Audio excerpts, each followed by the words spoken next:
Good evening, everybody. Welcome to the DLLS Stars post-game show. As we are done with another game against the Blues, we have Craig Ludwig, we have Ryan Vaughters, our producer. I'm Owen Newkirk, but we don't have a Sam Nestler. Where's the number 3 player here at Luds? Let's see. It might be. Is it time for the dog to tinkle? It must be, and apparently Sam is taking. Maybe it was his turn.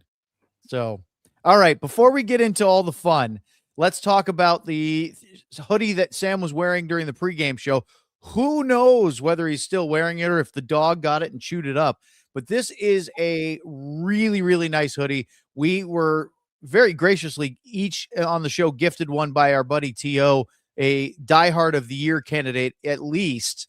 And they're really soft. They look great. AllDLS.com. If you're a diehard, you get 20% off all merch, so you can actually get a discount on this hoodie. They are in stock right now. This isn't a pre-sale, so if you want it, get it. They are not going to last forever. Get them as fast as you can. Now, speaking of being a diehard, the diehard takeover event that we had kind of popped up last week sold out super fast. That was tonight. Saturday, Lutz. Saturday. Oh, I thought we were supposed to have a thing tonight. We were supposed to have a watch along, but then when we decided as a company to not have us drive downtown, then they had to postpone it for a later date, which is to be determined. But anyway, this watch party was sold out super fast. You should sign up to be a diehard because we are having 20 diehards come into the studio to watch the Mavs and Stars pregame shows, the games and postgame shows with food provided by Wild Fork Foods. It is going to be really, really fun. I must listen to the chat though, because Harry, who loves his badge, wants me to remind everybody that being a diehard also benefits being in the damn Discord channel. Now, we haven't done a Luds damn Discord in a long time. Why? Because we've had enough to talk about. But if you sign up to be a diehard, one of the other benefits, including all the things we talked about before, is we have the Discord channel for diehards only, and one of them is the Stars channel, and it is by far the most active, I think, of all of the ones for DLLS. So check them out, and we will very much appreciate your support of signing up to be a diehard. Okay, guys, it's time. I know. I just caught myself. Okay, guys. Well, Ryan's listening. Oh. Okay, Luds, because Sam has let down the show and the fans once again. That one looked like it was a walkover against a team that just didn't really have it. Then it got really nervy, and then Dallas escaped another one with a last-minute goal. In the end, here's my thing. You don't ever apologize for wins, especially in the grind of games 40 to 60, right? It doesn't matter. Style points just don't get you there right now. Wins are better than not, but there are some things we might want to see them clean up. Well, isn't this the part where Gully was talking about, getting some things in order? And yes, it looked like that in the beginning of the game. All I kept thinking in the third period after I was concerned with the challenge only because of the timing of it. And, we never get to see a good enough angle to know, but I guess sometimes as a head coach, you got to trust your guys that are making that call too, but I'm thinking, half of a period to go, you'd be up by a couple goals. What happens if they, it goes the wrong way for whatever reason and they get a power play? Well, all those things kind of played out. But I kept thinking to myself, when it got to be 3-2, not 3-3, 3-2, going, there's no way with the lineup that's on that bench and the lineup that's on this bench. Right. This game should be, what did you call it? Nervy or hairy, or what did you call it? It was at the end, wasn't it? Yeah. It shouldn't be. And again, there's some questionable coverage, plays, decisions. You want them to put it together and kind of walk out the front door the few games in a row that makes them feel, okay, we got our goods together. The first, we're going to do our breakdown later, but I almost want to talk about the offside call now because I feel like that's going to take some time. So why don't we do this before we get to all that? One of our big storylines to start the night on our pregame show was Justin Ritskovian playing on the top line with with Wyatt Johnston and Mikko Rantanen. So my first thought, Sam is being accused of having bubble guts again by our chat. Listen, Sam's not here right now, so the gloves are off. There's no governor here for the chat. You guys have at it. We'll play them all. But Luds, what do you think about Ritskovian getting a shot to play with Rantanen and Johnston tonight? How'd he look? I think he looks his same old self. He does the same things, but what I notice is he's trying hard to get the puck to 53 and 96. And there were 3 instances that I remember, and I think we have a screenshot of one of them. But I was, okay. So sorry. Let's start with this one. This has nothing to do with Ritzy Ritz here. My concern on this one, because this was early on, the first one that I saw, behind the net is 96. That's Rantanen. Wyatt's taking the shot, I believe. Yeah, right from the dot, I believe. Okay, as Wyatt's taking that shot and Rantanen's behind the net, I don't want him to put the brakes on. He's putting the brakes on here, and he stops and stands here. I want it to be something that spreads throughout your group, that we're coming. This is almost, to me, like you're expecting it to go in the net. You know, a lot of times when Wyatt shoots the puck from around there, it does go in the net. I get it. But I still want the habits to be that you come to the front of the net, come and collect the rebound, get another whack at it. And, and the other thing is, by standing there, you kind of put yourself in harm's way a little bit more than wrapping it around. So then the one that Ritzy had, there was one where he tries to make this pass right here. I thought this was an area where if he was not playing with these two guys, and if this was not Wyatt standing here, he would have taken this shot. He would have played the game that he plays. Now, again, I'm not knocking his game at all, but I want him to continue to play the way he knows how to play. Yeah. Yes, you're going to make these plays on there. And the last one that I remember is he come off the wall. It was on the right wing side in the offensive zone. He comes off the wall and he makes a pass to Rantanen, who's standing behind the net, but he drills it about 6 inches short and it hits the boards and it kind of goes behind Rantanen around. It's like forcing pucks to do those two guys. I understand it, but I think he's got to continue to do the things that got him to play on that line, and that's more of being that that dog on a bone, get pucks to the net. Yeah, make the play when it's there, but we know, and Sam has been beating the drum, going, the kid can put the puck in the net. So trust your skill set, and you can shoot the puck in the net too. And that's always, look, we knew that would probably happen. There's Sam flushing the toilet. There we go. What a way to toilet flush. Young guy who's trying to establish him in the league, that it's inevitably going to be deferment, right? He's going to look to superstars, especially Rantanen, but Wyatt as well, because that even though it's not his first game in the NHL, you're just going to, no matter how many times you tell him, hey kid, play your game, he's still going to go, oh, that's Mikko Rantanen, I should give him the puck. Yeah, I understand that. And I think I'm speaking more from a conversation that will be or should be had with the guys, with the coaches I'm talking about, that would come and say, Ritzy, we got confidence in all the things that you do, and we understand this, but when you're looking down the barrel of a gun, meaning the goaltender, use your shot. Agreed. Sam, you're just in time, not for the start of the show, but to talk about Justin Ritskovian. I know that's your favorite topic. Yeah. Wake up, Sam. It's showtime. No, I'm just thinking. Sam sounds disappointed. You do. Yeah, I don't think he played his game. I think I just heard Luds talking about the same thing. He looked a little less aggressive. He looked a little less driving towards the net, looked a little less kind of trying to drive people off. A little more, I think Luds texted us, a little more deferring, but it's natural, right? That's what's going to happen. Playing with those guys, I think the step was correct to get him to play with them, right? Because he's going to be nervous. The kid, I know he's older, but this kid's still a rookie. He's still only played a handful of games in the NHL. he's playing with Mikko Rantanen, of all people.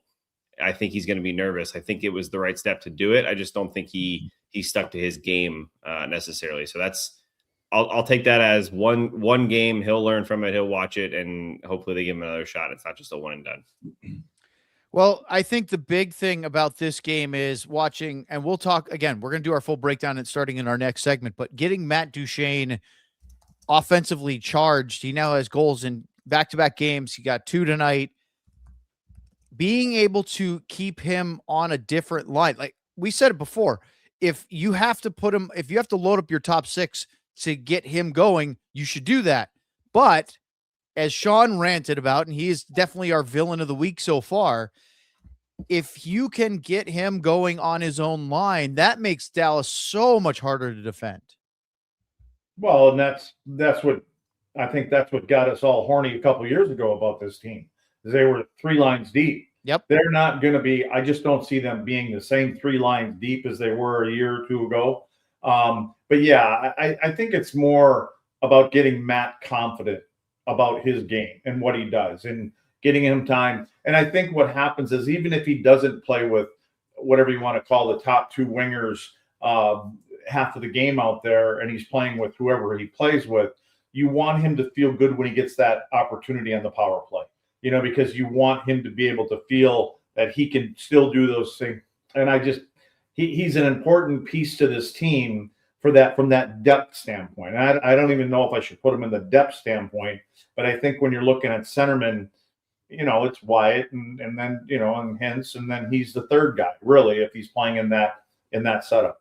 I think there's still more of a jury to be out on this, because if they really are trying to have 3 scoring lines, I don't know if you guys heard during the broadcast, but I think it was Emily Kaplan saying that Tyler Seguin's rehabbing like a maniac, as we expect, trying to do the impossible, right? I believe Alexander Barkov, who also is dealing with an ACL, but his came during the captain skates, or I think it was the first day of training camp or something like that. That was in September. He's just hitting the ice now. Seguin, of course, is months behind on that, but he's crazy enough to think he can do it. But unless something nuts like that goes on, maybe Dallas should just try to be a 2-line scoring threat and play even hockey with those bottom 2 lines. Obviously, if you have Duchene on a 3rd line and you think he can do it, and they did tonight, that gives you some hope for that. But maybe it's okay to just say, hey, our big punch is our top 2 lines. We're going to grind you with the other 2. We're going to get you on the power play. That's going to be our key to success.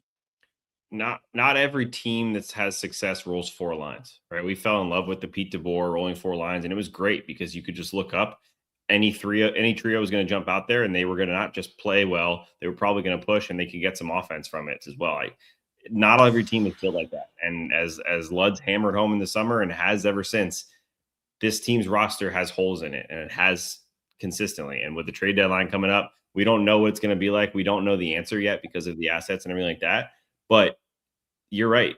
I mean, go with what you have right now. You're not putting Duchene, and let's not forget, I know Duchene scored that second goal 5-on-5, but it was a quick little rush thing that he's thrown to the center of the net. I'm not going to say that they've solved the 3rd line Matt Duchene problem 5-on-5. Duchene scored his 2 goals on power play, the pretty ones. And I think that you're not going to put Matt Duchene on a 3rd line with the people he's on and expect him to be a point leader on this team for the way it is right now. And Luds, I want to throw something else at you before you comment. Colorado is by far the best team in the NHL right now. They don't have 4 lines that you say, oh my God, that instills the fear of God in you. They have guys contributing up and down the lineup, but they are heavily carried by their top 2 lines and by their number 1 all-world defenseman, Cale Makar. I'm just pulling up the lines from their last game, and if I told you the 3rd and 4th lines for Colorado are Jack Drury centering Taylor Makar and Gavin Brindley, and Parker Kelly centering Zakhar Bardakov and Yoel Kiviranta. Does that make your defensive boots shake? I don't think so. Well, no, but Drury and Parker did some damage last year in the playoffs, right? So they have those 2 guys. And this is like saying the same thing about Edmonton. Well, Edmonton's not 4-line deep, but they have Draisaitl and they have that other guy. Okay. And then they have Hyman that puts the pucks in the net. So it's very similar to what Colorado's doing with McKinnon. And you know what I'm saying? Like, right. They've got some elite players there. And I think that they're able to put them in positions all the time with guys that fit. Nelson is having a hell of a season now. That was a great ad for him. Natchez now is lighting it up. Yep. So they've got that. What they've done is they've found people to complement who those guys play with on a steady diet. The other thing about Matt, I think, let's just say we're plugging the centerman in there, and he's that third center just by the way we're lining him up. Sure. It doesn't mean that you can't take Rantanen and throw him down there with Matt on a shift and move Jamie over to the left side.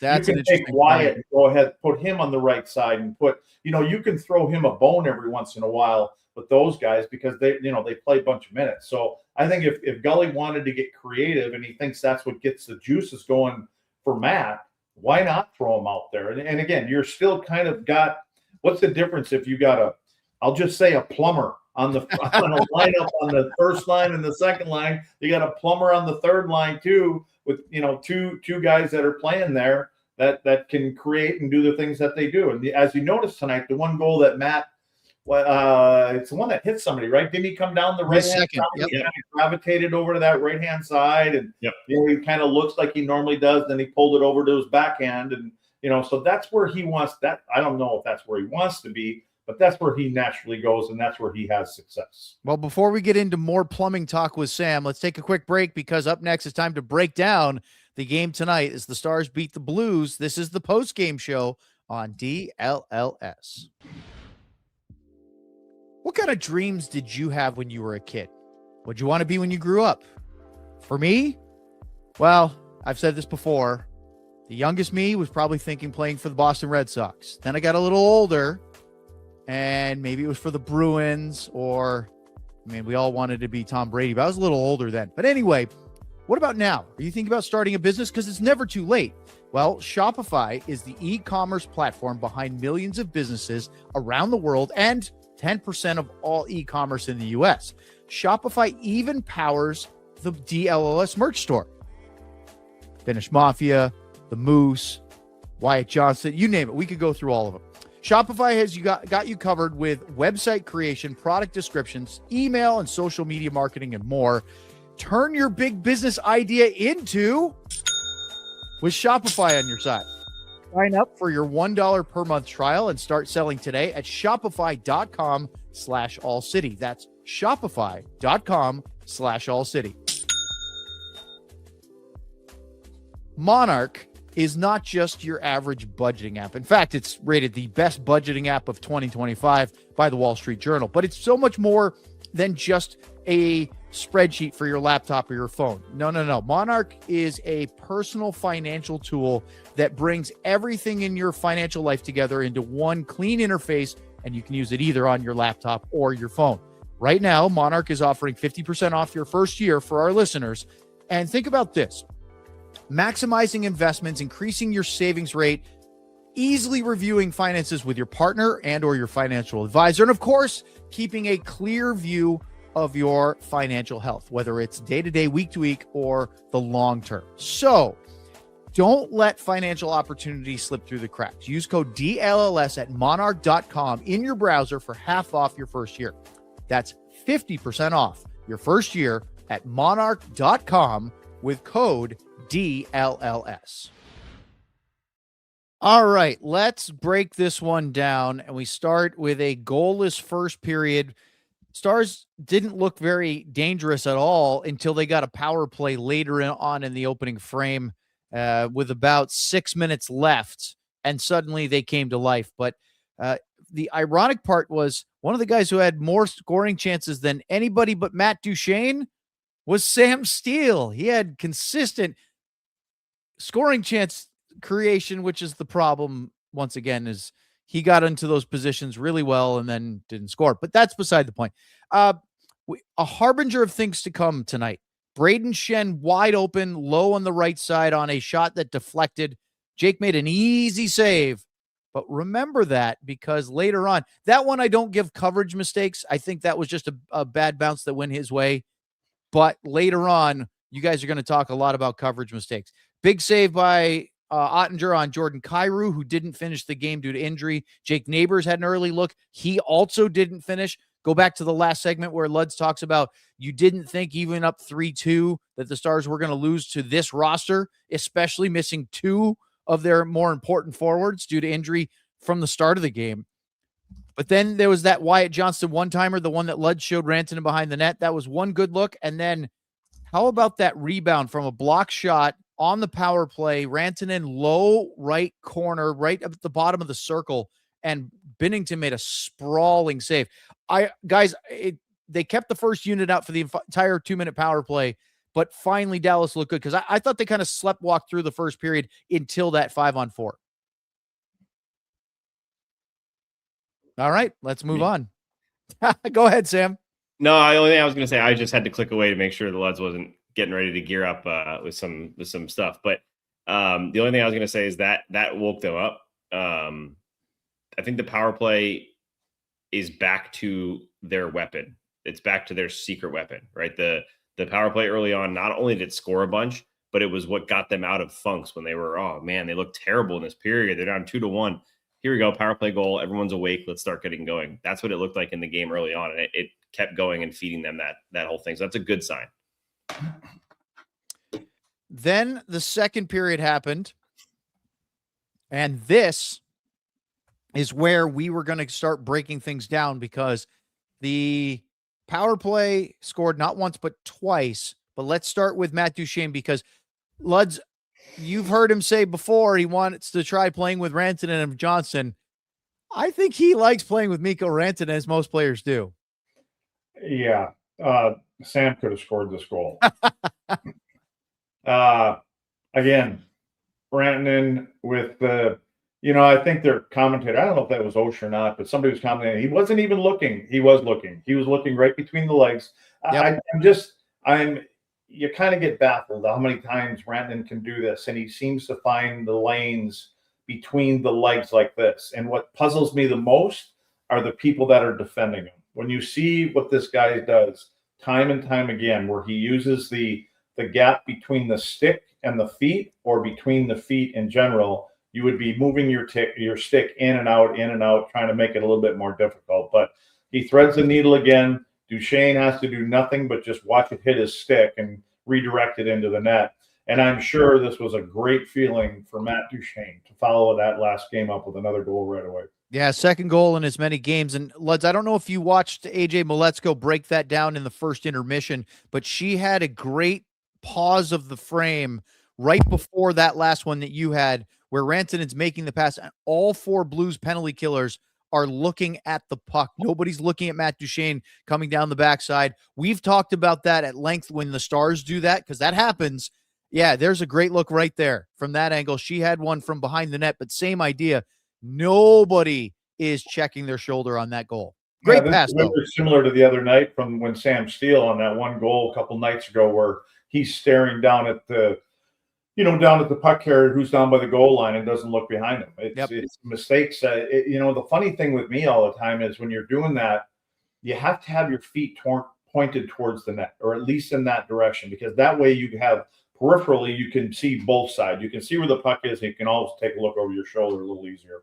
Hey, the one thing I will say is that's the Mikko Rantanen effect. That's not the first time that exact thing has happened this season, and let alone in his career. There are highlights of him doing that exact thing where he pulls up and he just draws all the eyes, all the attention, and that lane eventually the lane's going to open up if you're not looking and finding that backdoor place. That's, as we talked about before in the show or before the game, Mikko Rantanen was going to have more of an impact. He looked himself and he was confident on that play, and he drew everybody over to him. So that's good to see.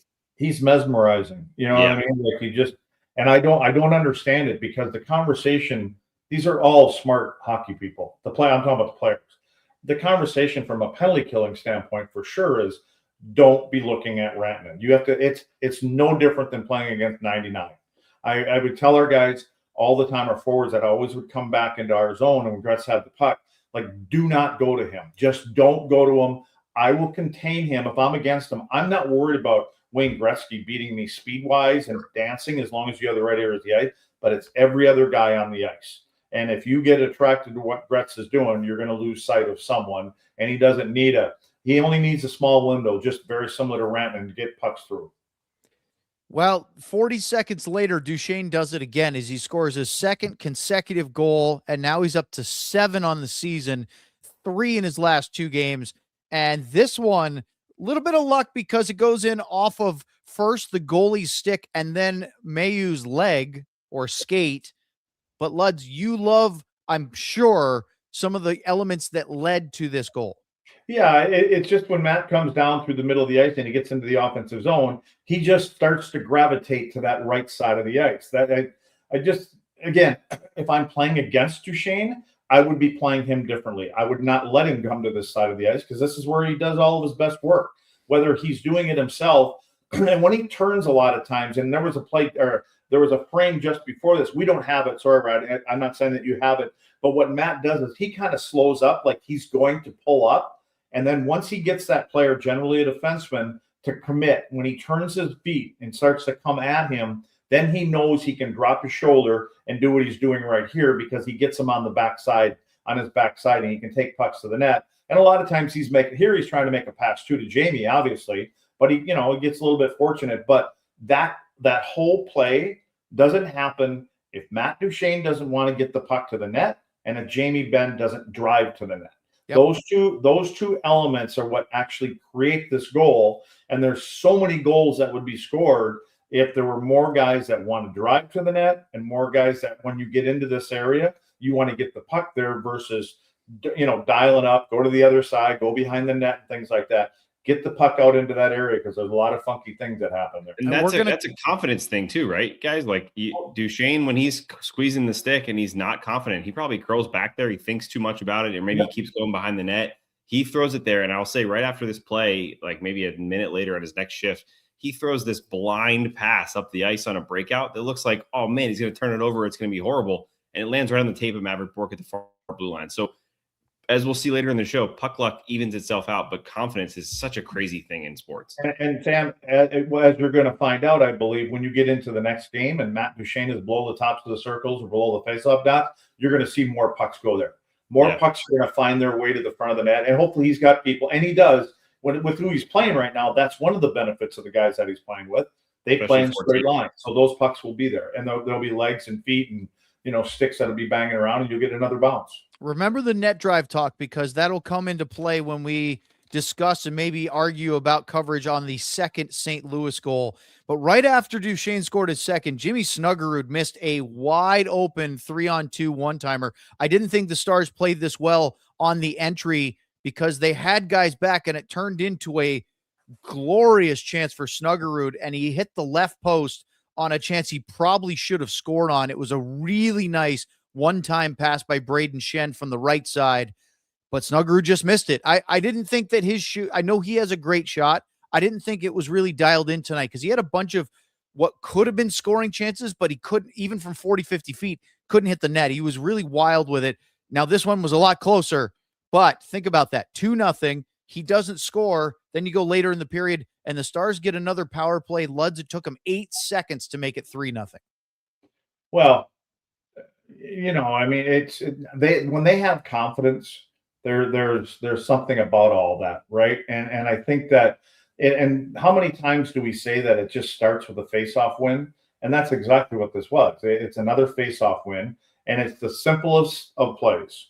And you win a draw, you get the puck up to the net, and you catch a goaltender peeking around one corner, and you've got traffic, and you got guys that are trying to fight there. And ultimately it finds its way in the back of the net. There's no magic to all this kind of stuff. And look at the seam that opens up. Now I'm sure Monty's going to have a bit of a fit here because you want your slot guy. If you want to sit there and worry about that defenseman out at the top, because he's in a good position, but if he drops down lower, this thing doesn't come across like this. But what I think he's worried about is the guy at the point. The puck comes back to the point. But what you tell him is, all you have to do is turn around and you're in a shooting lane. And so, but the pass that Robo makes, I mean, You know, and it's random. It really is. I mean, and it opens up. And I think what was smart on Hintz's side is that he was backing up, finding more space for himself, but he didn't get too far away from that net. I think I froze for just a second. I lost you there, Luds, but that's a me issue. Love the shot. Let's take a quick break because we have a lot more. We have a third period where it was nearly a meltdown here on DLLS. Wild Fork Foods Meat and Seafood Market is the perfect place for you to shop for all of your food essentials. We're talking meats and seafoods, of course, but in addition to that, they also have delicious side dishes, breads. I know John Radigan from our Rangers show is obsessed with their breadsticks. And of course, they also have desserts, and really, really good desserts as well. But you know how this whole wintry mix, freezing temperatures has kind of made a run on the grocery store and try to keep things fresh and be able to cook stuff. Well, Wild Fork blast freezes everything.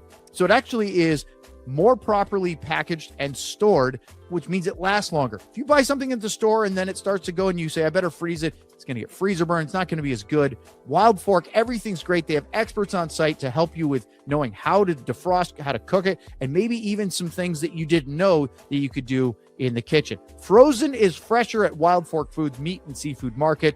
Check them out, 9 area DFW locations, and learn more at wildforkfoods.com. January is National Mentoring Month, and All City Network is proud to partner with Big Brothers Big Sisters because showing up for your city goes beyond sports. Right now, thousands of kids are waiting for a mentor, someone to listen, to encourage, to simply be there, and the impact is real. Just a few hours a month can help a young person build confidence, stay on track, and see a bigger future. If you care about your community the way you care about your teams, this is your moment to make a difference. Become a mentor today by visiting bbbs.org/allcity. That's bbbs.org/allcity. Step up, be a big, and help shape the next generation right here in DFW. All right, let's get back to our breakdown. The Stars win 4-3. We finished the second period. They were up 3-0. It looked like the Blues were not that interested at that point. It sounded like the crowd, I don't know if it was the TV broadcast or the score of the game, were on their team. It didn't sound like they were boisterous. Luds, I don't know if you saw the Cole Caulfield goal in Montreal, and that place just gives you goosebumps when that crowd erupts like that. And man, that didn't sound like Bell Center after 40 minutes in St. Louis tonight, did it? Yeah, it was a little different there. But I saw a board tonight. Was that on this channel? I don't even know what channel it was. I think it was. Didn't they show Robo, Caulfield, and DeBrincat? Yes. Was that on this channel? Was that okay? That was actually a great kind of 330 goal scoring U.S. players not on the Olympic roster. Yeah, it's kind of sticking a knife in there somewhere. So Jake Evans scored the winner in overtime in Montreal, and that place went nuts. But Caulfield did get his 30th in that game. Montreal's not dead yet. But anyway, early third period, Matt Duchene missed a really good look on a 2-on-1 from Jamie Benn. I still think Jamie still has things. I've been disappointed lately with the captain as far as he looks like more often than not he doesn't have a lot in the tank, but maybe it's just that grind of the year where even the captain, I know he didn't play the whole season because of the injury, but there are still some things there.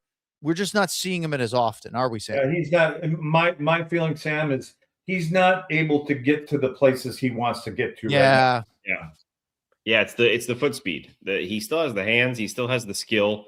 And he has the instinct. He has great hockey IQ. I think it's the speed that just, as Lud said, it just doesn't get him to the spot that he used to get him there.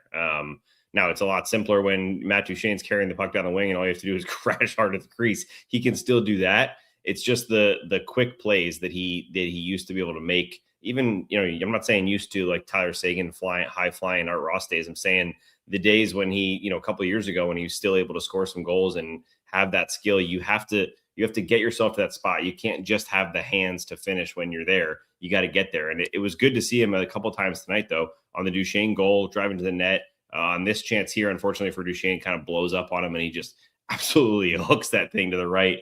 But it's good to see him when he does jump up into play, because it used to always be, all right, don't poke the bear, right? That was the saying with Jamie. Don't get him going because he's not going.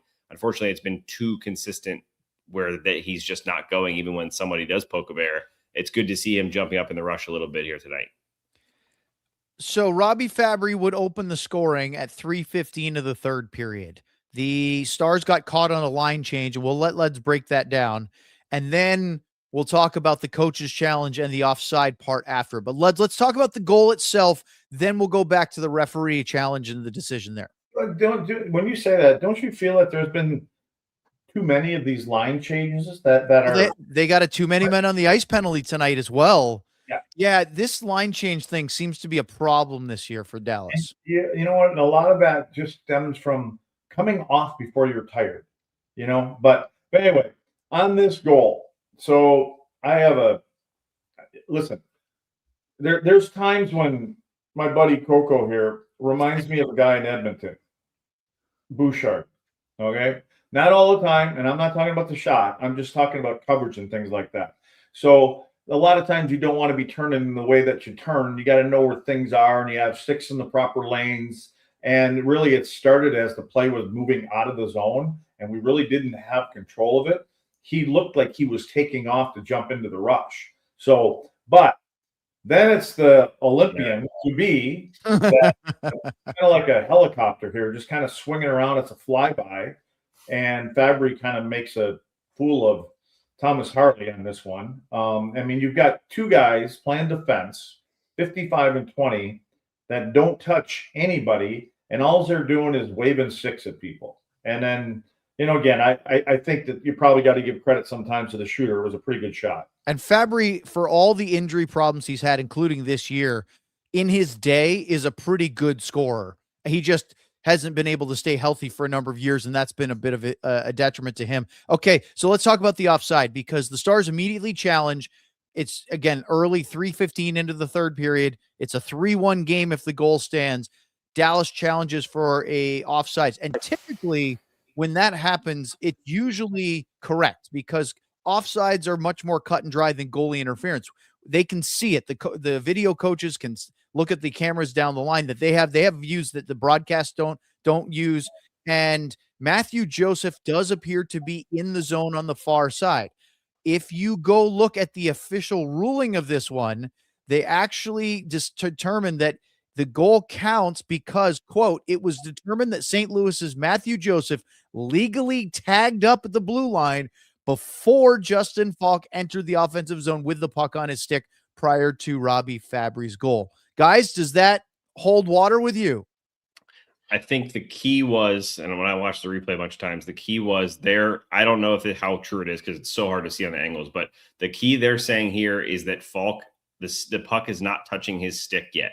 The angle that we all had of the frozen, okay, there it is. It looks like it's in the zone. But keep in mind, if that puck comes back in the zone here, it's a delayed offside, which means that puck can go in the zone. Joseph can tag up and everyone else can join in. So if that half second, if that doesn't touch Falk's stick right there, that's still a delayed offside. It's a good goal. I think that's the ruling. Unfortunately, I can't say if it's right or not because you can't see that. But obviously, they had enough ruling to say that it was. And I'm curious with you, Luds, on this one. Do you feel like they sometimes go with the football ruling of like, hey, we didn't have enough to change that? Or is that a clear-cut rule they saw it there? No, I think if they don't have enough to overturn it, that's how they play that out. Yeah. I actually thought there was part of, I don't know who was standing on the other side there with Joseph, Dallas Stars player. I almost thought that he was impeding him from getting out of the zone. Obstructing a little bit. Yeah. I mean, it's a smart play. I mean, if you get away with it, it's a smart play. I just wasn't, and this was the whole thing. I said this earlier, as this whole thing was going on, third period, and you're up 3-0, and 3-1 now. I'm like, I don't know if you're not 100% on this one. But again, like I said, I think you have to trust the guys that are down there that are looking at it for you and calling up and saying, here, this is what happened. So, but yeah, I didn't have a good feeling about how long it was taking. The guy on the far side, did the puck touch the stick? I just thought it was a 50-50 kind of thing that, let's just move on. Let's get our game back together. And we got a 2-goal lead. That's what I'm going to ask you, Owen. Is that, I mean, I remember the big one was the Hiller for the Kings when he did one of these that was kind of 50-50 and it backfired in the playoffs against Edmonton last year. Yeah. If you're Glenn Gulletson here, even if I can't imagine the film room's calling up and saying, we have this 100%. Would you challenge that in that situation? I like the challenge because if that is a goal wiped off the board, you're still 3-0. Plus you trust your penalty kill. And if you watch the ensuing power play, it didn't do a thing, not even an iota of threat on that power play. And if you remember in the first period, they had the game's first power play and they didn't do anything on that. They didn't get a shot on goal. So I think that regard, it's different than in the Hiller case where Edmonton had momentum in their building and they had McDavid, Draisaitl, all those lethal power play weapons from last year where it wasn't, I mean, I think on the one they challenged, it looked like they had no shot. Whereas this one, I can see the Stars video coach is going, the guy's still in the zone when the puck entered. That's offside. I don't know about you, Luds, but if I'm Glenn Gulletson, I'm not upset with my video coach for recommending a challenge on that one. Oh, because, no, 100%. How could they have seen that the interpretation would be he's not possessing the puck as he crosses the line?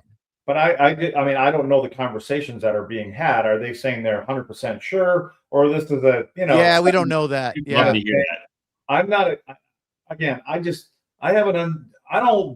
think things can go wrong here, and with this team right now, that's what I'm saying. It went right tonight because they won the hockey game. But I just think that you've got a 3-0 lead. You're in control of the game. Let's not give them any momentum. Now, okay, it's 3-1. We can handle that. What's left? 15 minutes in the game or so. We can handle this. But then all of a sudden, they get it. They get the power play goal, and you just kind of go, oh boy. But again, it worked out fine. It did. They didn't give up a goal, but then they did. Now, not on the penalty. They killed off the penalty like it was old hat. But then Brayden Schenn scored his first of 2 goals on the night. And this one was not great by the Stars from their own zone all the way down the ice to make it 3-2. I have issues with coverage up the ice, and I see them do this quite a bit. I don't understand why. First off, why F1? In other words, I think that's Hintz that's standing in front of the net. Looks like it. You can accomplish so much of this. Just stand out by the hash mark. One pass gets you chasing back. Yep. One pass will get you chasing back to your end of the ring.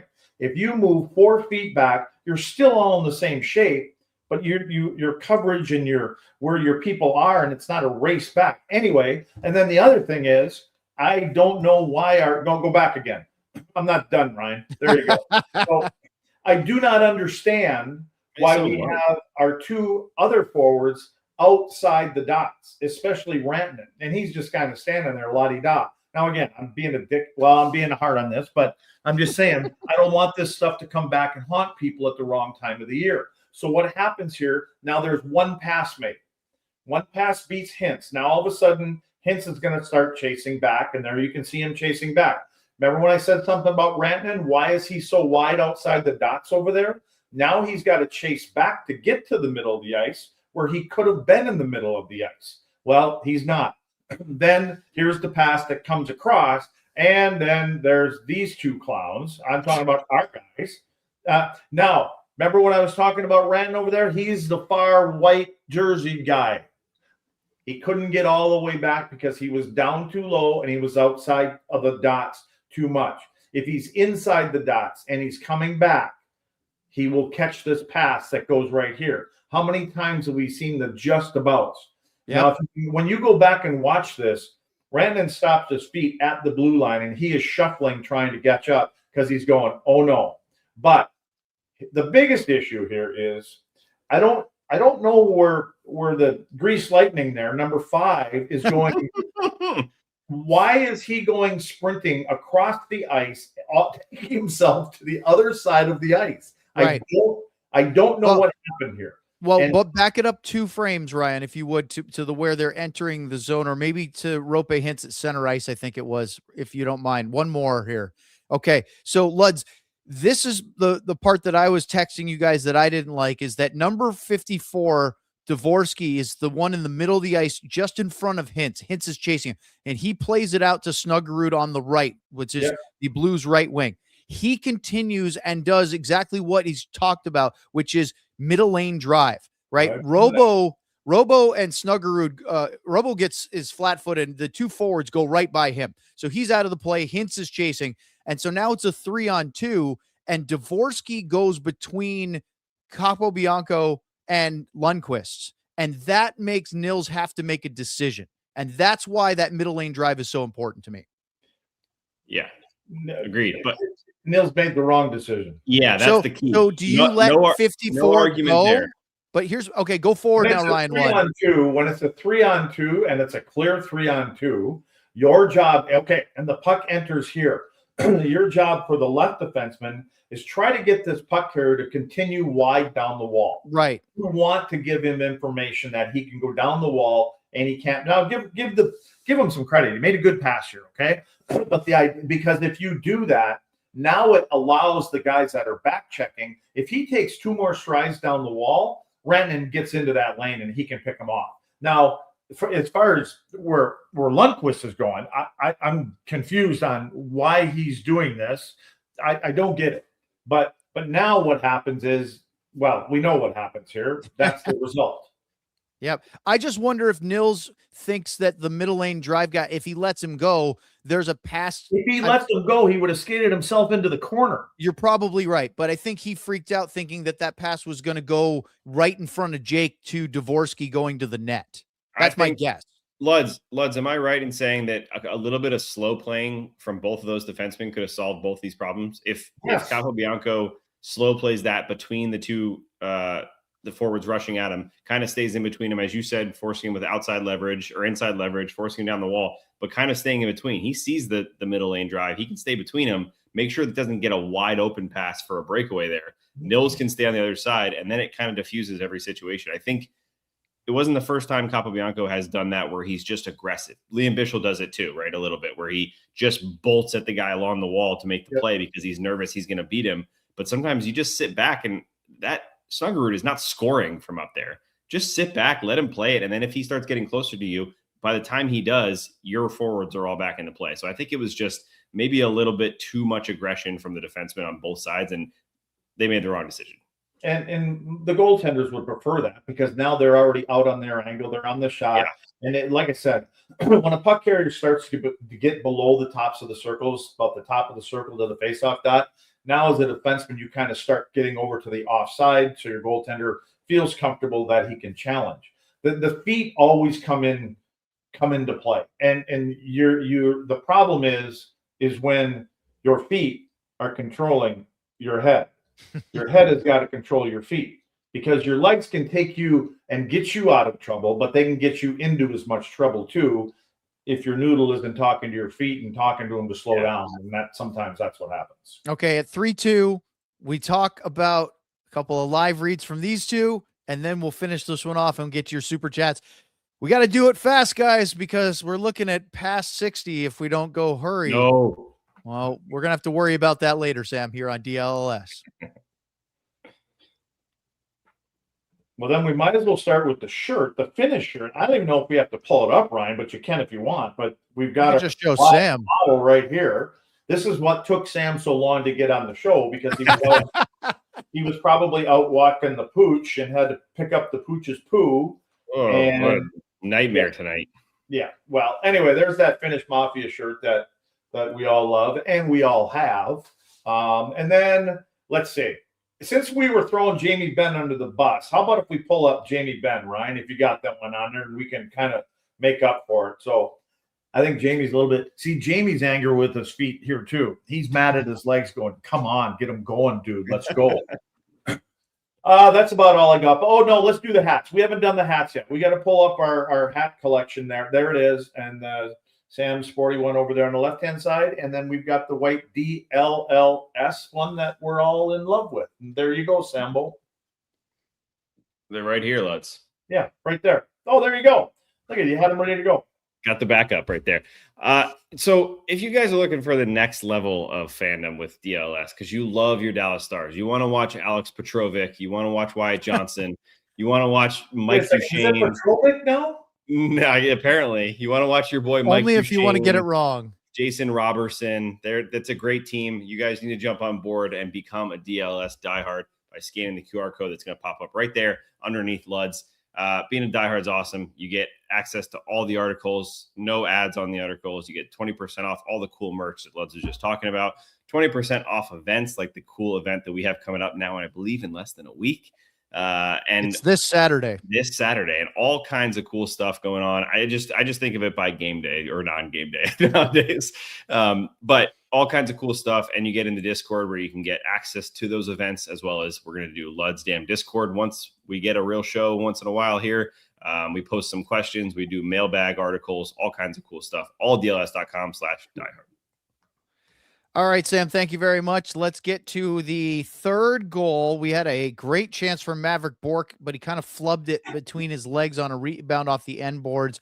I think he scores that if he was a left shot or maybe was his hips were about 90 degrees to the right. That's a tough one there, but he tried. Wyatt Johnston had a great shot from the dot, not the first time tonight. Really, really good save by Bennington. That could have made it 4-2 and put this one on ice. And instead, Thomas Harley clears one up the boards into the skates of the referee. Snuggerud pounces, fires it to Schenn.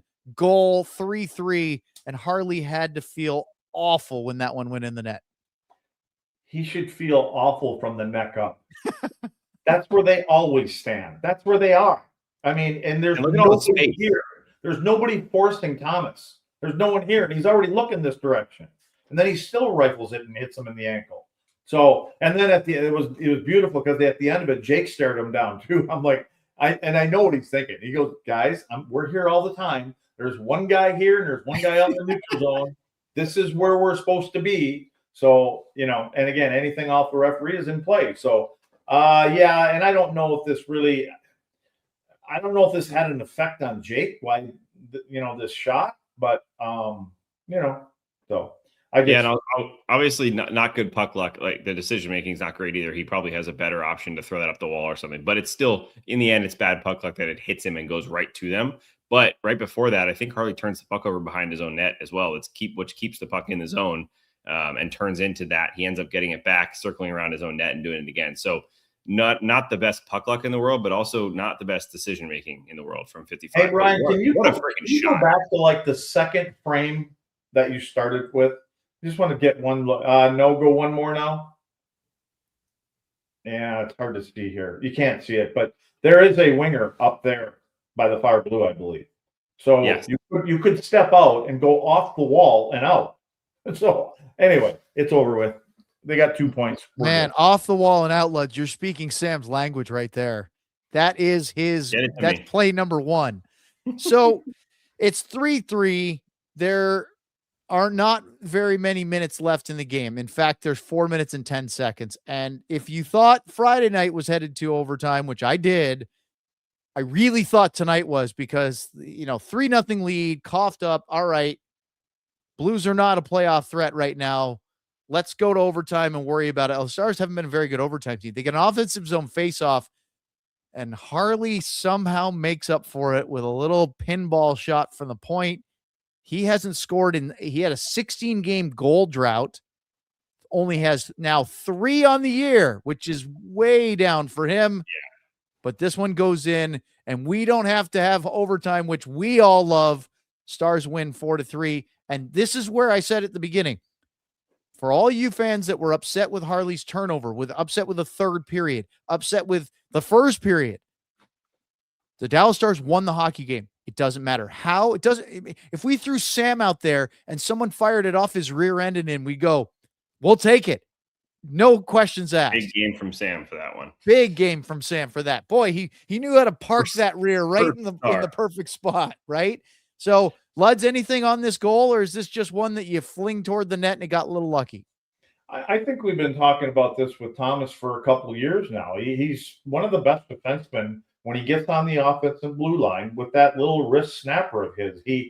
Where I think there's too many people that get onto the offensive blue line as defensemen and they want to look past the first guy that they've got to get the puck past. And then they go, okay, I got the second guy to get it past. Well, that's not the case. Just miss the first guy. And that's all Thomas does. I'm just going to miss the first guy. It's going to get a little bit closer to the net. And he's really good at this. I mean, he always generally his head is up. He doesn't take a big slapper. He kind of picks his spot. He gets it into that spot, and then things work out for him when he does this. We need to see Thomas be able to do this more often than not, because I just think he's one of the best on the team that can find little lanes to get him, at least past the hash mark area there and get him into a difficult spot for goaltenders. Yeah, funny enough, I think the Stars, Ristkovian gets pushed out of the way. Good defensive play. He's not in the play at all. And I think Rantanen, I'm not sure if he maybe had a quick drive-by, but he's kind of blowing out of the way because he's trying to tip it. So most of the screens actually came from the Blues, and the puck hit the Blues. So it was kind of a self-inflicted wound, but get the puck to the net. And you're right, Sam, but if those guys, and it was Rantanen that had a drive-by in front of the net there, but if they're not going to the front of the net and crossing, the Blues players won't be there. Yeah. So that's the dumbed down version of get people in front of the net, because it's not just you in front of the net. Now you bring another set of legs in there, and then the goaltender's got to look around, a couple sets of legs versus just one. Was that a clean faceoff win, or did Rantanen come in and poke that back to Harley? Do you remember? Anyone remember? I'm not sure. It doesn't look like he cleanly wins it, but I just don't remember how it got back to. It's like it's back there quick. I'm imagining that Mikko Wyatt did, because he was the only assist on the goal. Okay, so it was a clean win. What a face-off win then. And Bukestad's a big guy, 6'5", 6'6", something like that. He's a monster human. All right, guys, we have 6 super chats. We have 3 minutes. Let's see if we can pull it off. Start with the first one, Ryan. Did we hear a bing bong? I didn't hear a bing bong. All right, Luds, can you give us a bing bong? Give us a bing bong, Luds. Bing bong. There it is. They both at the same time. Stars at Night 99 with a Lundqvist and a Lundqvist. We need Sean to do more reality check segments for underperforming players to kick them into gear. Apparently it worked for number 95. All because of Sean. All because of the villain of the week. He's cooked. Chaotic with a Lundqvist and a Rantanen. Sean needs a rebuttal, LOL. I think Dutch heard his rant and went on one tonight with 2 big goals. He did. I Love Misty 1985 with a Ludwig and a Johnston. Great W, but wild one. So we're tied in points. Awful. We have another one from I Love Misty. It's same one. Another Ludwig Johnston. And it's the exact same thing, except for it says we're still 3rd in the Central. Terrible. Terrible. Thank you, Charles. They're going to play the Wild either way. I don't know how much it matters. Marshall 2nd with a Lundqvist and a Duchene. Happy to see Dutchie get a few goals. Hopefully it gets him going. Here for that. Yeah. And then Clorotis with a Haskin and a 99 cup year. If Duchene is cooked, I guess tonight his performance was David Caruso sunglasses. Well done. Yeah. Oh, that's a bad pun. Bad pun. That is a was it Caruso? Was he NYPD Blue? Luds back in the day? Pacific Blue. No, he was or maybe one of the CSIs or something like that. Reno 911. He was a CSI guy. I think he was a CSI guy too. Okay, so what did you guys make of them? They couldn't stop talking about it on the broadcast. Tyler Seguin being invited on the trip, even though he's actually listened to that broadcast. You guys got the sound up? That was one of the first things they said of the entire game. Yes, and then they flashed up a cryon at the bottom of the screen. Tyler Seguin underwent hip surgery December of 2024. What does that have to do with anything now? I'm going to say this. Tyler went on the trip last year right after he had his daughter, right? It was a big thing for him. He got back with the team, he's not playing anytime soon, as we already talked about, but good to get him around the team. Good to have him around. He's a huge part of their room. But I'm going to take this next 10 seconds to say ESPN sucks. Dude. You still have 8 seconds. It's so bad. The broadcasting isn't right. They don't have people in the right positions. Buccigross should be on the desk, not on play-by-play. It's mundane. It's slow. They have all the names wrong. I don't know how they are the TV broadcaster of the NHL. There we go. All right, guys, we have a show tomorrow. We have yet to find out if we have it in studio or if it's StreamYard. We're thinking it's in studio. and we'll find out in the morning. Sean will be here on the show. The three of us will be there. Let's get Sean to rant again. Maybe he can rant about Thomas Harley, and we'll find out what happens. But a big thank you to everybody. And yes, everybody in the chat very much jumping on CSI Miami for David Caruso. They were all in on that. You guys are the best. All right. For Craig Ludwig, Sam Nessler, our producer Ryan Vodders, I'm Owen Newkirk, and everybody in the chat, we appreciate it. We'll see you tomorrow for a 2:00 show. Stars win tonight 4-3 on DLLS. I have an important fact here. I went to the bathroom with Luds.